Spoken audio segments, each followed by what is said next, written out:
Hey Warriors, welcome back. If you're new to the channel, welcome. Today is our $100 challenge video. We're doing this along with 24 other furniture flippers and furniture makeover artists. And this is a piece of furniture we're going to do.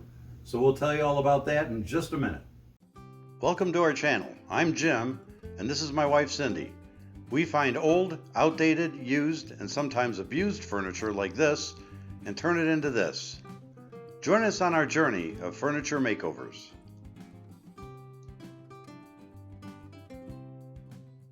This is our $100 challenge video. The challenge is to take a piece of furniture and make it over for $100 or less, including the price of the furniture and all the materials that we're going to use to do that. So this is a piece of furniture. We found this on Facebook Marketplace. We scoured through and we had about 4 or 5 that we found that were pretty good deals. This particular one, as you can see in the post, was free. It came with a matching shorter, longer dresser, which was awesome. We contacted the seller and they said they had somebody coming to pick it up. So we moved on, and he said he would contact me if they didn't show, and lo and behold, they didn't. So when he contacted me and said they didn't show up, would we still like it? I said, absolutely, we're on the way. And we left right away and we went to go get it. Of course, we had to load the furniture in the truck, and then when we got home, we had to unload all the furniture.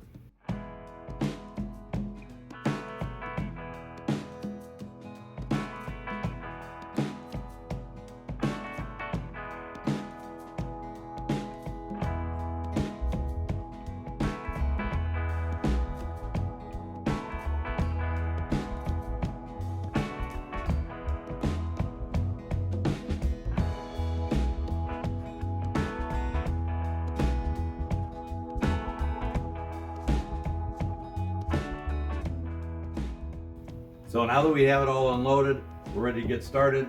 This is going to be the piece we're doing. Of course, as you saw from the Facebook post, we got the piece free, so we don't have any cost on our furniture to start with.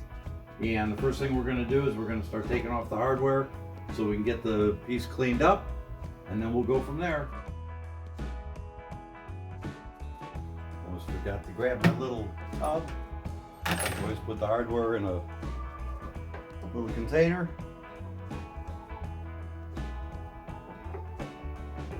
So we don't lose anything.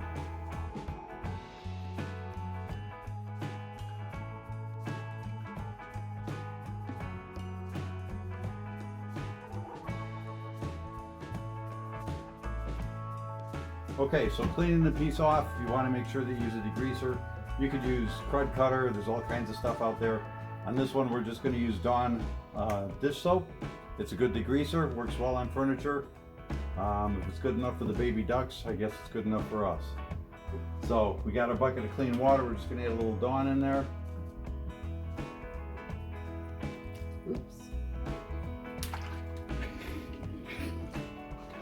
And we'll have a little Dawn everywhere else too, I guess. Okay, and then we're just going to wipe it all down. Make sure it's all clean. And we also have these little scrubbies. There you go. We got these little scrubbies that we like to use. It just kind of helps make sure that we get it all clean.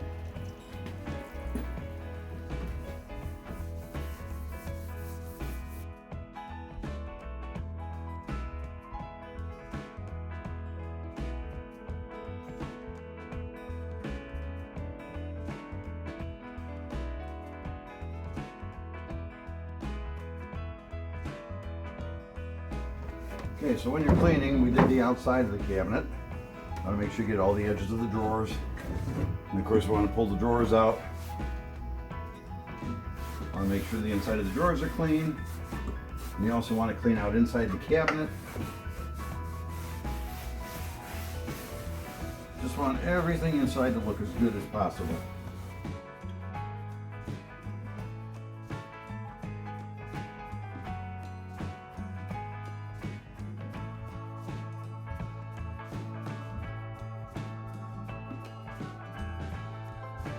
Okay, so here's what our water looks like after we've cleaned all that junk off the cabinet. So now it's all clean. We're gonna get some fresh water. We're gonna rinse everything down. Okay, so after we're done washing everything down, we wanna make sure that we wipe it off with some rinse water. What we're trying to do here is just make sure there's no soap residue left on the piece of furniture. You don't want that soap residue on there. It can give you adhesion problems. So it doesn't take a whole lot to rinse it down, but I want to make sure we get any soap residue off it.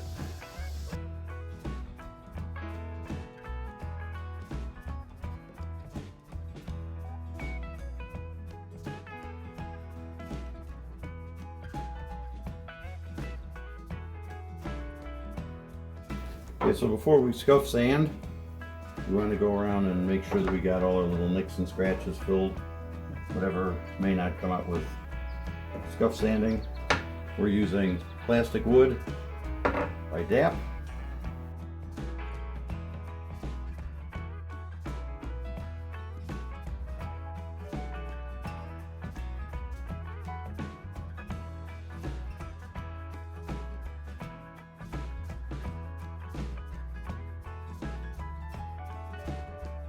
Okay, so next thing we want to do is we want to do scuff sand.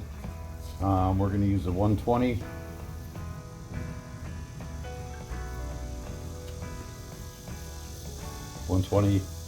Sandpaper and our orbital sander. This is something you can always hand sand. Scuff sanding is not a real big deal. Hand sanding is pretty easy. You can wrap a piece of sandpaper around a sanding sponge, or you can use a sanding sponge, whatever you choose to do. But whether you stand by hand or whether you stand by an orbital, you want to make sure you get a face mask on. You don't want to be breathing in any of that dust. Especially, well, you don't want to breathe in any time, but some of this older furniture, you just never know what they made this stuff with or what's actually on here that you're going to be breathing in.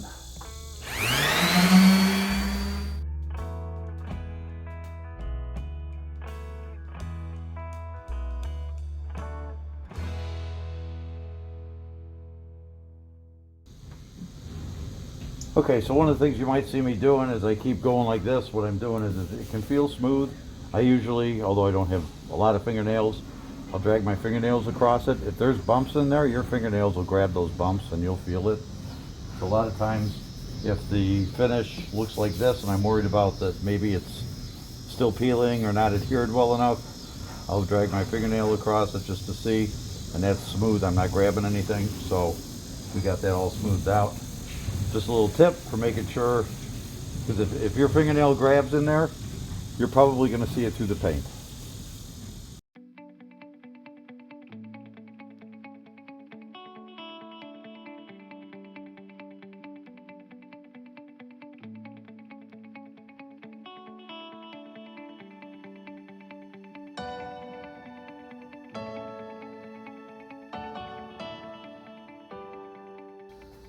So one of the things that I'm asked somewhat often is if we're going to be sanding everything down, and of course we're going to have to wipe all the dust off and clean it all off. If we're doing all that, why clean it like we do in the first place? Why not sand and then clean? The problem with that is that the dirts and the oils and the grease and everything that you have on the, boy, it's so smooth. The grease and oils and stuff that are on top of your furniture, if you just go straight to sanding, you're going to be grinding that into your wood and into your finish. It doesn't really take it off, it just grinds it in. If it's bad enough, it'll just clog up your sandpaper. So we always want to make sure that we clean everything first, then we sand, then we just wipe off all the dust. So that's the reason why we clean before we even bother sanding. So I'm going to get my mask back on here. Just snap myself with that. And we're going to do the drawers. I'm going to do the flat spots of the drawers, and then we're going to come back. We're going to hand sand some of the stuff.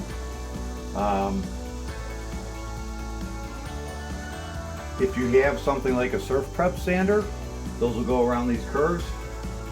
That's something that's I see in our future.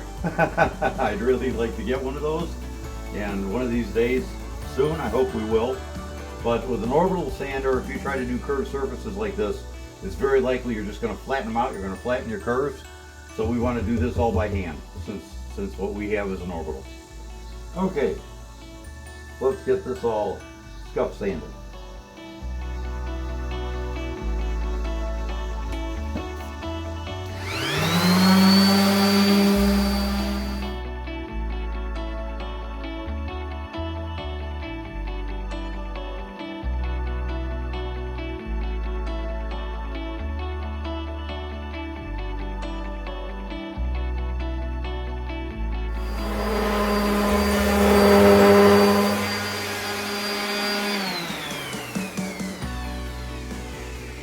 One last thing that you want to be careful of when you're sanding along something like here, you want to make sure that the edge of your sandpaper doesn't hit the top of the handle or the bottom of the handle.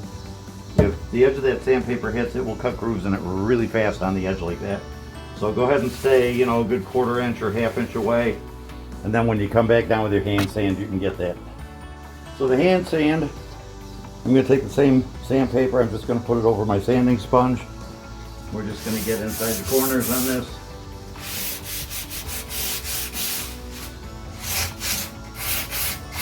And you'll notice too that when you hand sand with this, it's going to take stuff down a lot faster than when you're using the orbital.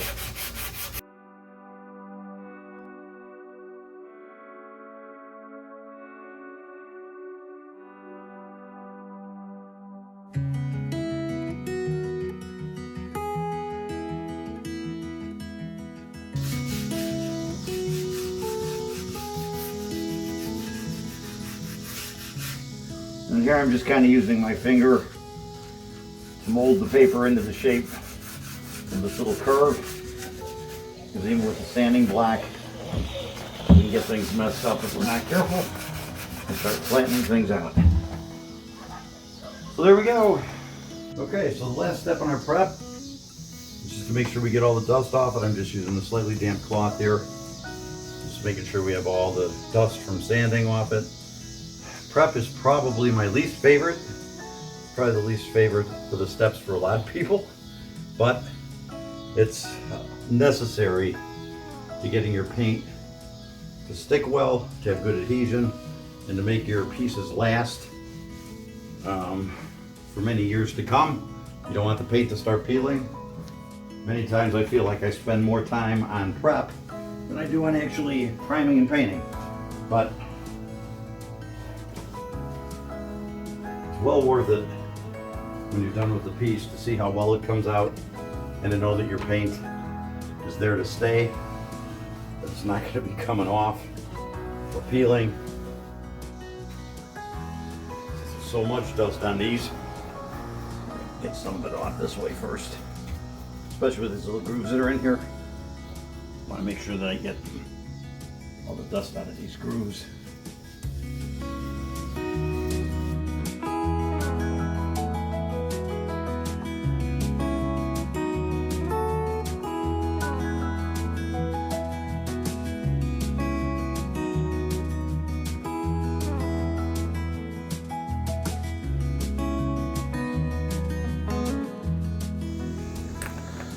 So again, it's just some plain water with a little bit of Dawn dish soap in there.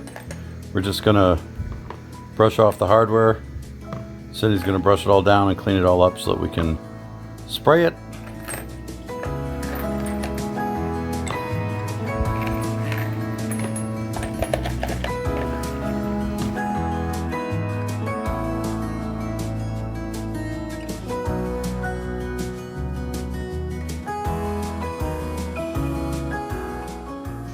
Okay, so we're going to tape up the drawers, get ready for spraying, because we're going to spray the primer and our paint. This is the Scotch Blue tape, painter's tape with the painter's plastic attached to it. Makes things rather simple for doing this.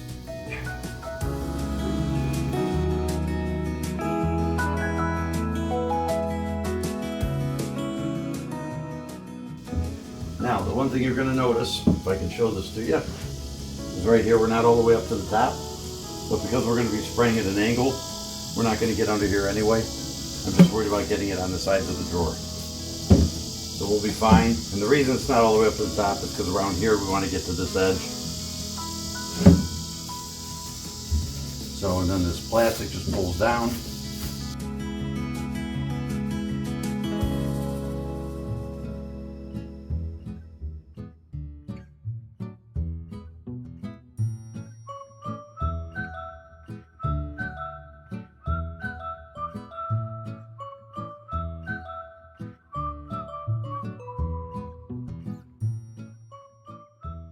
Finally time to do some spraying.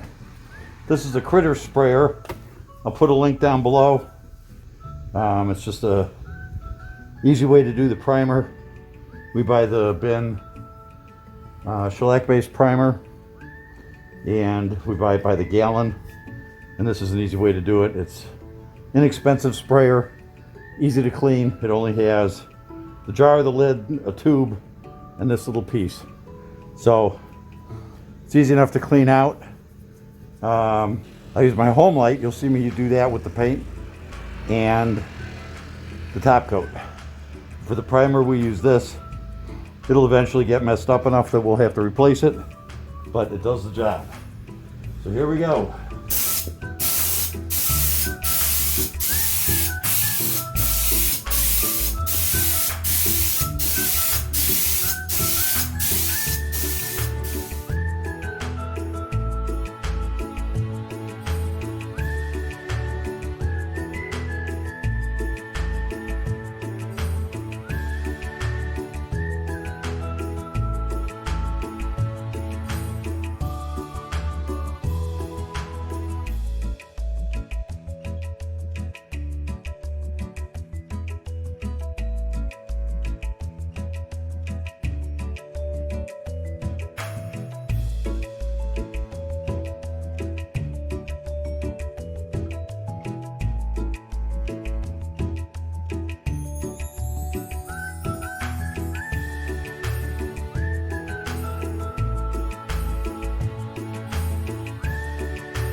Okay, if we're going to get our hardware sprayed, we are using the Krylon Metallic Gold Leaf.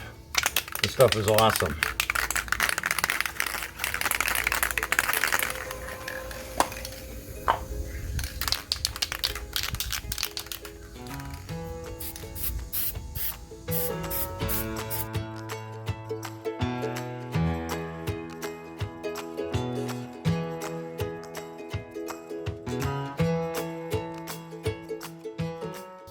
Okay, primer's all done, all dry. So we're going to take a sanding sponge. This is a 120, and we're just going to kill some of the roughness that's on this.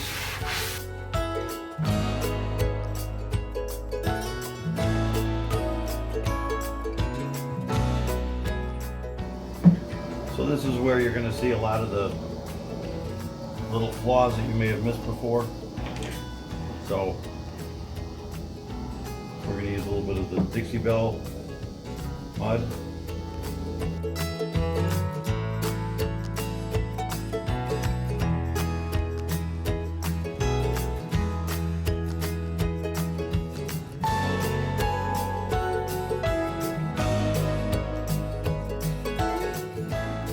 So we've let our mud dry.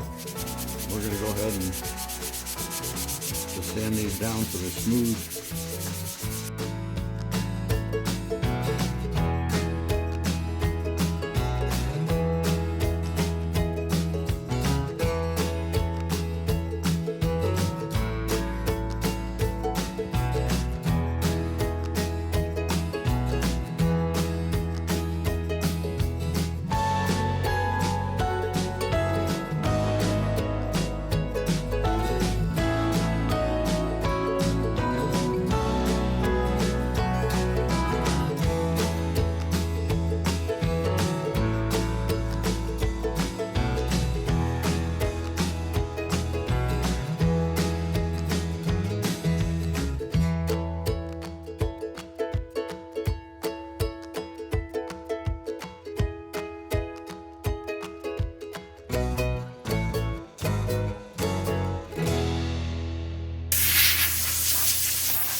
So for our paint, we're using Dixie Belle in the navy.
And we're going to be using the Dixie Belle Satin Clear Coat.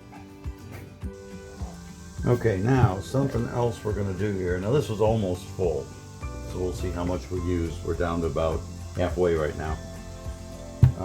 Something else that really helps, guys, is if you take the paint that you're using to paint your project and you add a little bit of this paint to your top coat, it's going to stop a lot of the streaking.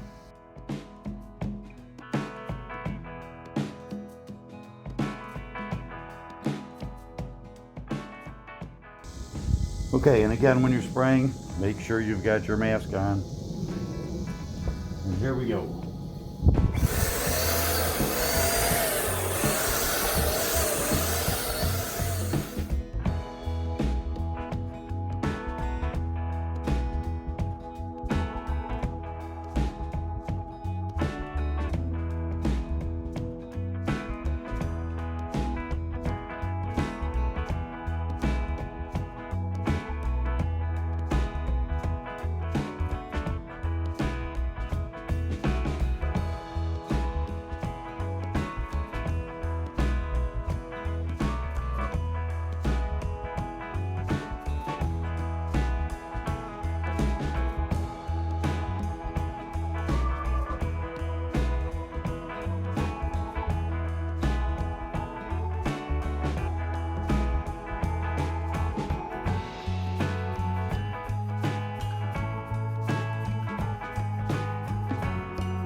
Well, there you have it, and here's how all the costs broke down. The cost of the dresser, we got that free. The Dawn dish soap we bought at the dollar store for $1. We used about a quarter of it, so it's 25 cents. The damp plastic wood was $5.47. I don't even know if we used 10% of that, but we'll call it 55 cents. Dixie mud, same thing, $10.95. I don't think we even used 5%, but we're going to call that 55 cents. $3 on the sandpaper, $4.97 on the sanding sponge. The Krylon Gold Leaf spray paint is $6.98. We've used that on 3 projects, so we'll just divide it by 3 and call it $2.33. The 3M Painter's plastic was $7.97. We used about half of it, so that's $3.99. The bin primer is $15.98 for a quart. We used about half, so that's $7.99. The Dixie Belle paint was $33.95 for the quart. We used about 3/4 of that, so that's $25.46. And the Dixie Belle top coat is $33.95. We used about half of that, so that was $16.98. That was also a quart. Scrubbies and towels, we spent $5.47. So our total came to $71.54. Now, if you don't have a sprayer, you would need to purchase some brushes. So if you throw in like $12 for a good zebra brush to do your paint and your top coat, and then $4 for a cheap brush to do your bin sealer, that'd be an extra $16, and you'd still end up only at $87.54. And we plan on listing this dresser for $275, and that's just about what we've been getting for dressers like this, between $275 and $300, sometimes $3 1/4. So even after our costs, we're still gonna profit about $200 on this dresser. So it's a pretty good deal. So, okay, we appreciate you guys watching. Down below in the description, you'll find a link to the playlist for the other 23 furniture flippers and furniture artists that are participating in the $100 challenge. We encourage you to go to that playlist and watch them all. And we'll see you guys soon. Thanks for watching.